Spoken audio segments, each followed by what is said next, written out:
even your mistakes. This game is...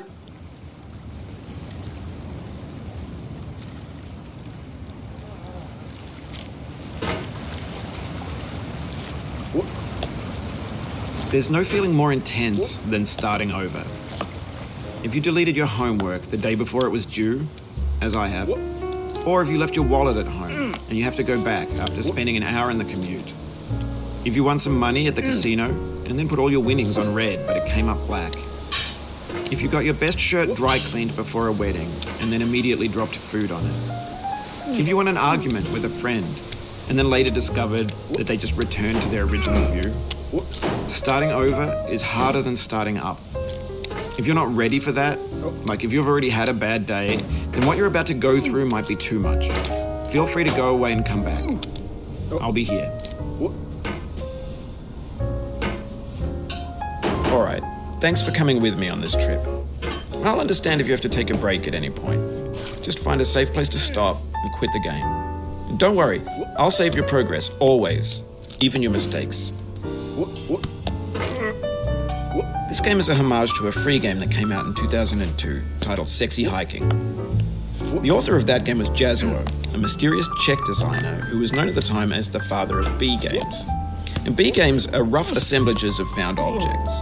Designers slap them together very quickly and freely, and they're often too rough and unfriendly to gain much of a following. They're built more for the joy of building them than as polished products. In a certain way, Sexy Hiking is the perfect embodiment of a B game. It's built almost entirely out of found and recycled parts, and it's one of the most unusual and unfriendly games of its time. In it, your task is simply to drag yourself up a mountain with a hammer. And that act of climbing, in the digital world or in real life, has certain essential properties that give the game its flavor. No amount of forward progress is guaranteed. Some cliffs are too sheer or too slippery. And the player is constantly, unremittingly in danger of falling and losing everything. Anyway, when you start Sexy Hiking, you're standing next to this dead tree that blocks the way to the entire rest of the game. It might take you an hour to get over that tree, and a lot of people never got past it. You prod and you poke at it, exploring the limits of your reach and your strength, trying to find a way up and over. And there's a sense of truth in that lack of compromise. Most obstacles in video game worlds are fake.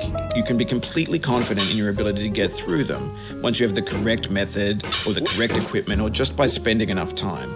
In that sense, every pixelated obstacle in Sexy Hiking is real. The obstacles in Sexy Hiking are unyielding, and that makes the game uniquely frustrating. But I'm not sure Jazuo intended to make a frustrating game. The frustration is just essential to the act of climbing, and it's authentic to the process of building a game about climbing. A funny thing happened to me as I was building this mountain. I'd have an idea for a new obstacle, and I'd build it, test it, and it would usually turn out to be unreasonably hard. But I couldn't bring myself to make it easier. It already felt like my inability to get past the new obstacle was my fault as a player rather than as a builder. Imaginary mountains build themselves from our efforts to climb them, and it's our repeated attempts to reach the summit that turns those mountains into something real. When you're building a video game world, you're building with ideas, and that can be like working with quickset cement.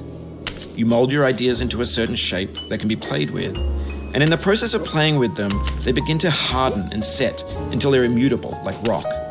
And at that point, you can't change the world. Not without breaking it into pieces and starting fresh with new ideas. For years now, people have been predicting that games would soon be made out of prefabricated objects, bought in a store and assembled into a world. And for the most part, that hasn't happened, because the objects in the stores are trash. I don't mean they look bad or that they're badly made, although a lot of them are. I mean they're trash in the way that food becomes trash as soon as you put it in the sink. Things are made to be consumed and used in a certain context, and once the moment is gone, they transform into garbage. In the context of technology, those moments pass by in seconds. Over time, we've poured more and more refuse into this vast digital landfill that we call the internet. It now vastly outnumbers